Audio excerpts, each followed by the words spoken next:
सच्चा वाकया, 1 रुपया और इज्जत। ये वाकया पाकिस्तान के एक छोटे से शहर का है। एक बुजुर्ग हर रोज फजर के बाद बाजार की सफाई करते थे। ना कोई सरकारी नौकरी, ना कोई तनख्वाह, बस अल्लाह नाम और दिल में सुकून। एक दिन एक नौजवान आया, उसकी जेब से 1 रुपया गिर गया।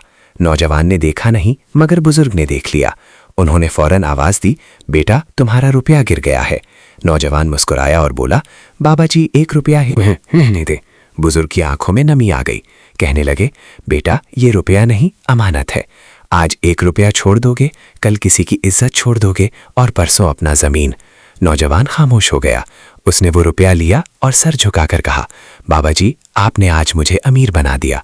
बुजुर्ग मुस्कुराए और बोले, बेटा इज्जतदार वो नहीं जिसके पास ज्यादा हो, इज्जतदार वो है जो हक वापस कर दे। दोस्त, ये सच्चा वाकया हमें सिखाता है, छोटी सी दयानत इंसान को बहुत बड़ा बना देती है।